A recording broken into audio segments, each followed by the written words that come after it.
Hi guys, and welcome to my reading show. And today we're gonna read one more story by O. Henry, and today it's Springtime à la Carte, something in French. It was a day in March. Never begin a story with this way when you write one. No opening could possibly be worse. It it's unimaginative, unimaginative imaginative.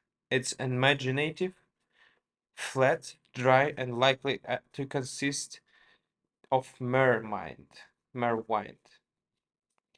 But in this instance, it's allowable. For the following paragraph, which should have in inaugurated the narrative,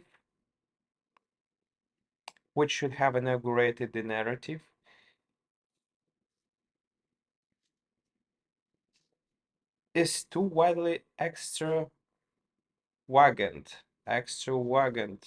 and preposterous to be flaunted, to be flaunted in the face of the reader without preparation.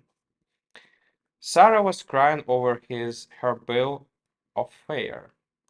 Think of a New York girl shedding tears on the menu card. To account to account for this, you will be allowed to guess that the lobsters were all out, or that she had sworn ice cream off during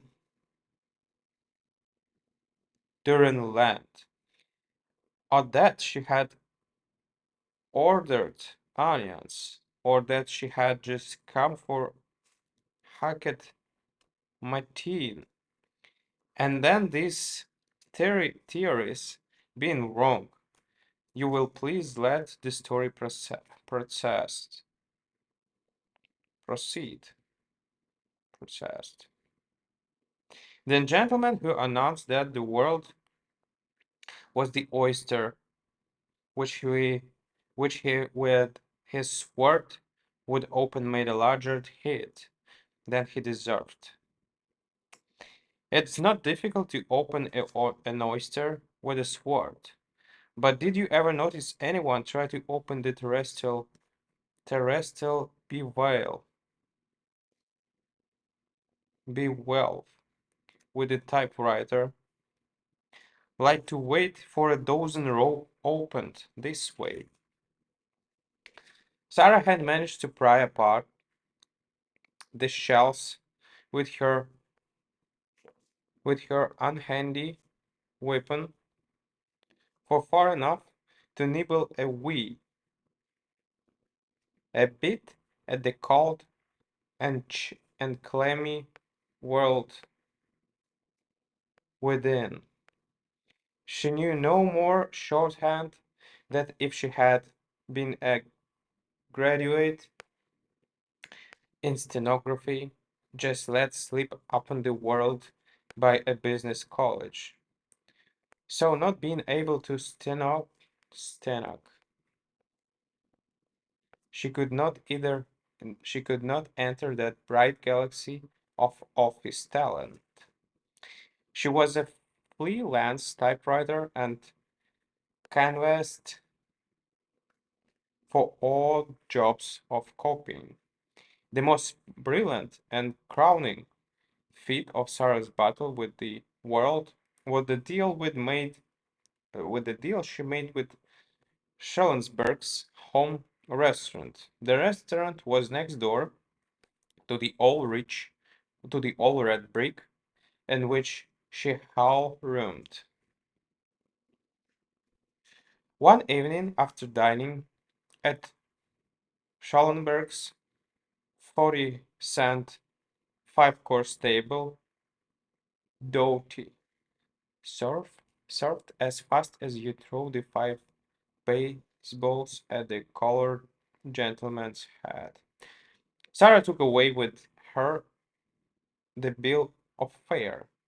It was written in an almost unreadable script, neither English or nor German, and so arranged that if you were not careful, you began with a toothpick and rice pudding, and ended with soup and the day of the week.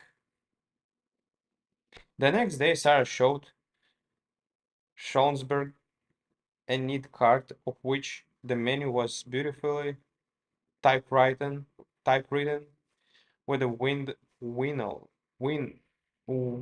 wins, wines,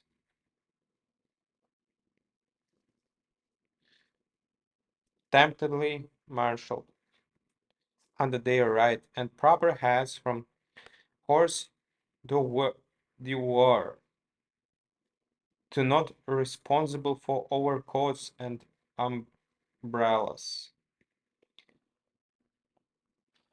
Schellenberg became a naturalized citizen of the spot. Before Sarah had, before Sarah left him, she had him willingly committed to an arrangement. She was to furnish typewritten bills. She was to furnish typewritten bills of fare for the 21 tables in the restaurant, a new bill for each day's dinner, and new ones for breakfast and lunch, as often as changes occurred in the food or as neatness required. In return of this Scholensberg, in return for this Scholensberg was to send 3 meals per dime to Sarah's hallroom by a waiter.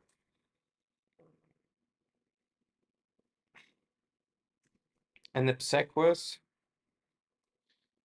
one if possible, and furnish her each afternoon with a pencil draft of what fate had in store for Scholensberg's customers on the morrow. Mutual satisfaction mutual, resulted from the agreement.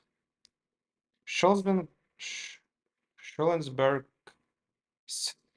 patrons now knew that what the food they ate was cold, even if its nature sometimes puzzled them. And Sarah had food during a cold, winter, which was the main thing with her. And then the almanac lied and said that spring had come. Spring comes when it comes. The frozen snows of January still lay like adamant in the crosstown streets. The hand organs still played in the good of old summertime with their December vivacity and dresses. Janitors shut off stream, and when these things happen, one may know that the city is still in clutch, clutches of winter. One afternoon, Sarah shivered in her elegant hall bedroom, house heated, scul- sc- scrupulously clean. Conveniences, conveniences seem to be a pair appreciated, seem to be appreciated. She had no work to do except Schellenberg menu cards. Sarah sat in her sneaky window rocker, a look willow rocker, sneaky willow rocker, and looked out the window. The calendar on the wall kept crying to her. Springtime in here, Sarah, springtime is here, I tell you. Look at me, Sarah. My figures show it. You've got a neat figure yourself, Sarah. A nice springtime figure. Why do you look out the window so sadly? Sarah's room was at the back of the house. Looking out the window, she could see the windowless rear brick rear brick wall of the box factory on the next street. But the wall was clear as crystal, and Sarah was looking down a grassy lane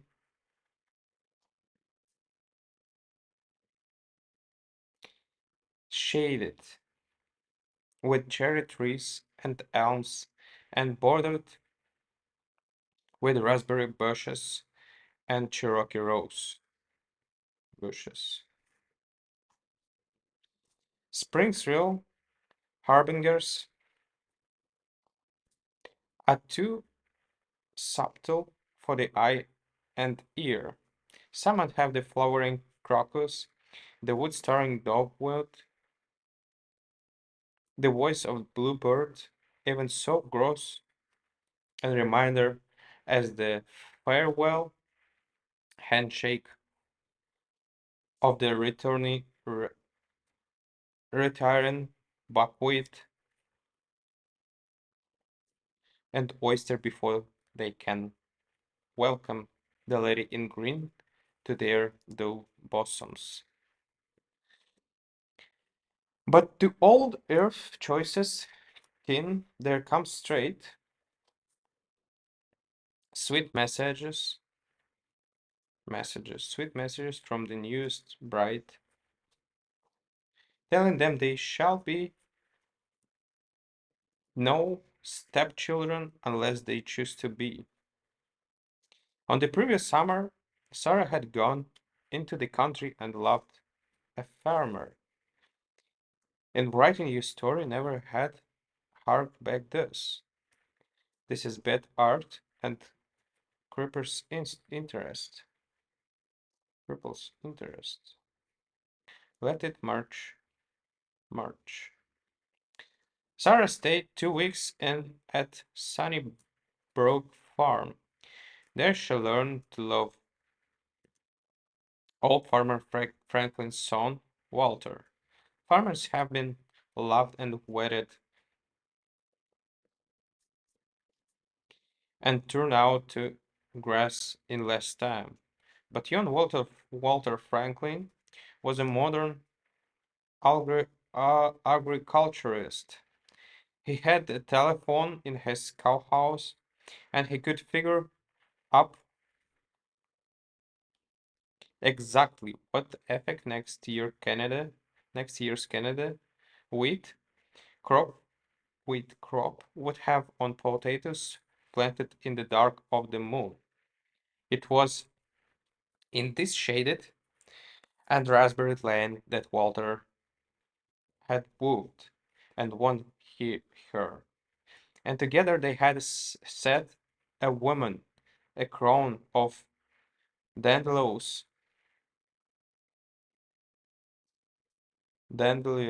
dandelions of her hair. She had immoderately praised the effect of yellow blossoms against her brown tresses, and she had left the chaplet there and walked back to the house, sinewy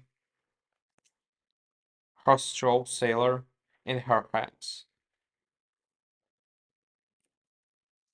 They were now married.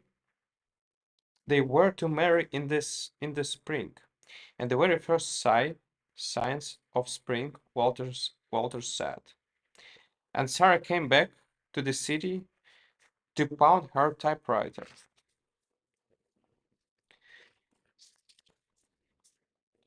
A knock, a knock at the door dispelled Sarah's vision of that happy day. A waiter had brought the raw pencil draft from the home restaurant's next day fare in old Schonsberg's angular hand. Sarah sat down at her typewriter and slipped a card between the rollers. She was a nimble worker. Generally, in an hour and a half, the 21 menu cards were written and ready. Today, today, there were more changes on the bill of fare than usual. The soups were lighter. Pork was eliminated from the entries, figuring only with Russian turnips among the roasts. The gracious spirit of spring pervaded the entire menu. Lamb, lamb, that lately capered on the green hillsides, was becoming exploited with the sauce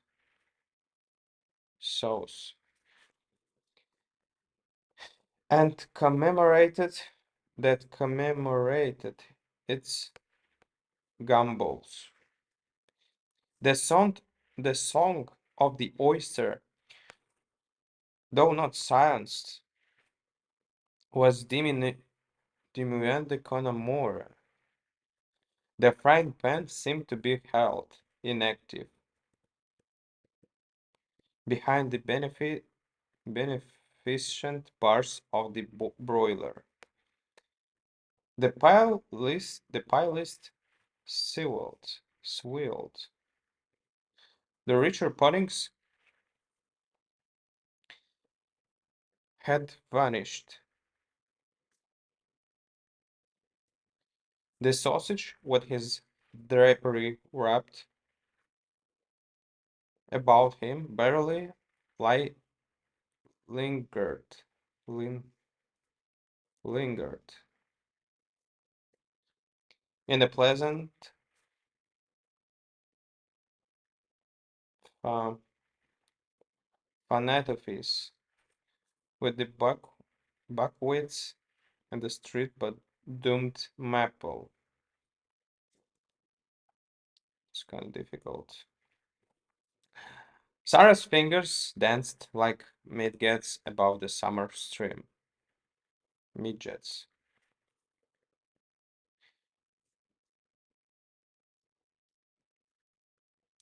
Down though the courses she worked, giving each item its position according to its length, with the accurate eye. Just about the desserts came the list of vegetables, carrots and peas, asperges on toast, the perennial tomatoes, and corn and succ- succotash, lima beans, cabbage, and then Sarah was crying over her bill of fare. Tears from the depths of some divine despair rose in her heart and gathered to her eyes. Down went her head on the little typewriter stand, and the keyboard rattled a dry accompaniment to her moist sobs. For she had received No letter from Walter in 2 weeks, and the next item on the bill of fare was Dandelos. Dandelos with some kind of egg. But brother, but bother the egg. Dandelos with was golden blossom Walter had crowned crowded her his queen of love and future bridge. Dandelos, the harbingers of spring, her sorrows, crown of sorrow, a reminder of her happiest days. Madam, I dare you to smile until you suffer this test. Let the Marshall Nile roses that Bracy brought you on the night you gave him your heart be served as a salad with French dressing before your eyes at Schalensberg table d'hôte. Had Juliet to see her love tokens dishonored, the sooner would she have sought the Leaden herbs of the good apo, apothecary, apothecary, apothecary. Okay, but what a wish is which is spring into the great cold city of stone and iron. A message had to be sent. There was none to convey it but the little hardly courier of the fields with his rough green coat and modest air. He is a true soldier of fortune. This Dent the Lion, the lion, Dent the Lion, his lion's tooth, as the French chiefs call him. Flowered, he will assist at love-making, written, written in my lady's not brown hair. Young and callow and unblossomed, he goes into the boiling pot and delivers the world of his sovereign mistress.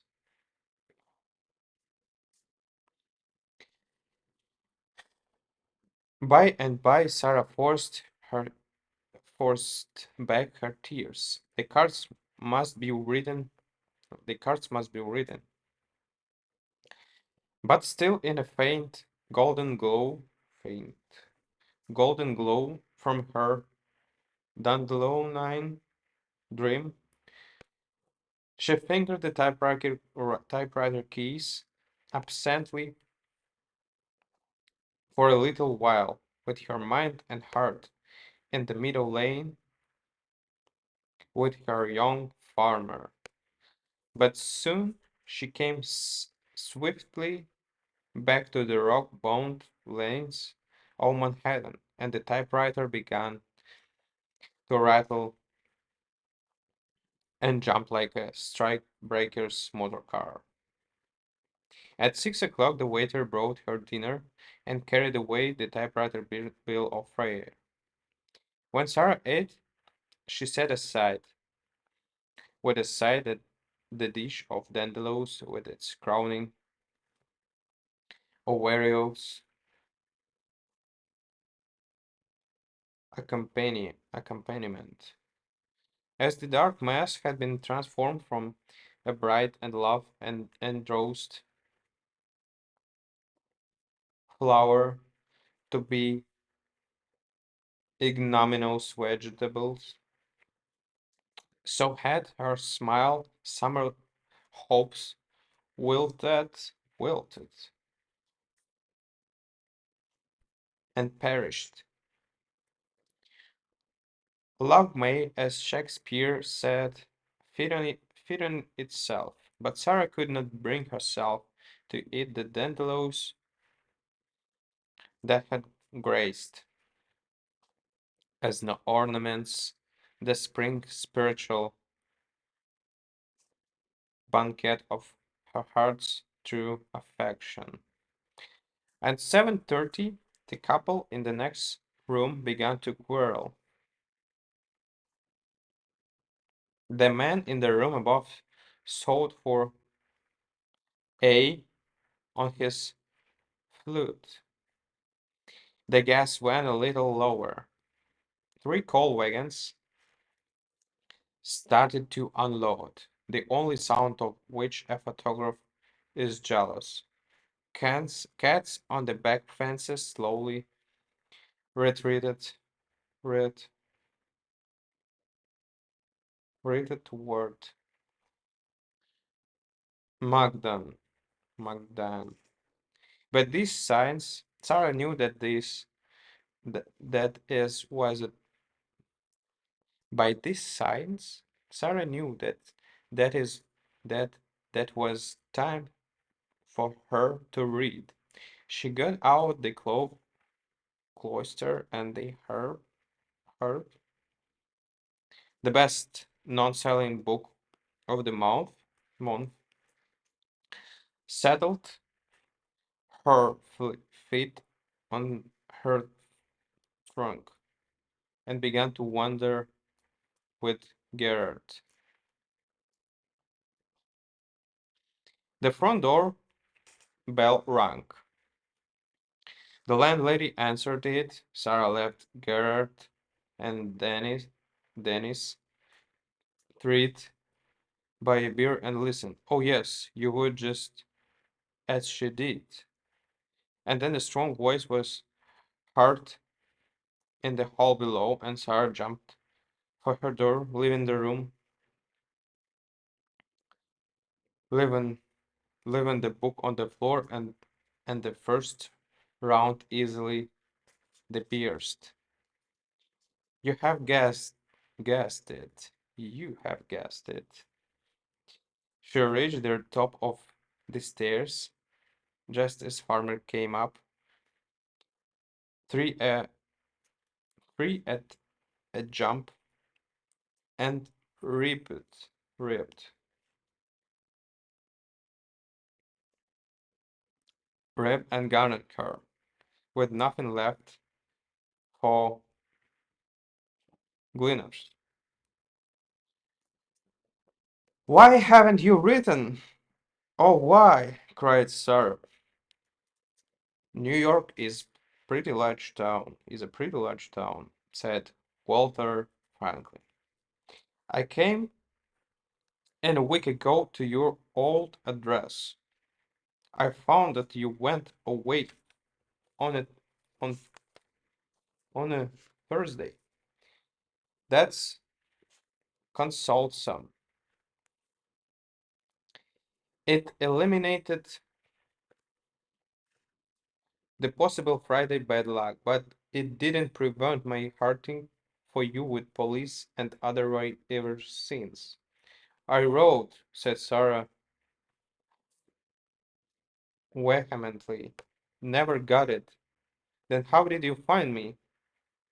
The young farmer smiled, and a springtime smile. I dropped into the home restaurant next door. I dropped into that home restaurant the next door for this evening, said he. I don't care who knows it. I like a dish of some kind of greens at this time of the year. I ran my eye down that nice typewritten bill of fare looking for something in that line. When I got below cabbage, I turned my chair over and hollered for the Proprietor, help told me where you live. When I got below cabbage, I turned my chair over and hollered for the proprietor. Okay. He told me where you live. I remember, sighed Sarah happily. That was Dandelions below cabbage. I'd know that cranky capital we way above the line that you typewriter. I'd know that cranky capital W way above the line that your typewriter makes anywhere in the world. Why, there is no W in Dandelions, said Sarah in surprise. The young man drew the bill of fare from his pocket and pointed to a line.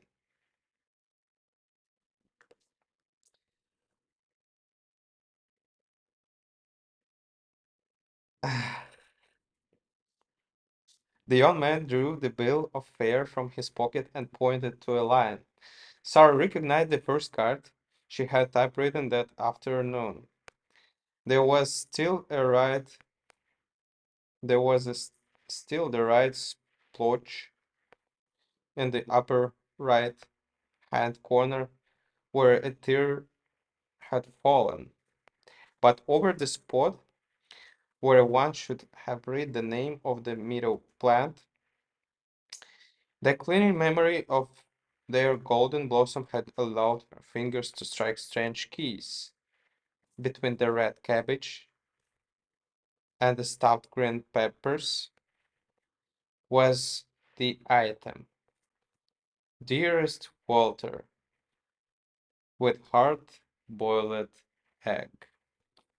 What a nice story. Okay. Guys, thank you for listening to me. See you tomorrow. Thank you. Bye.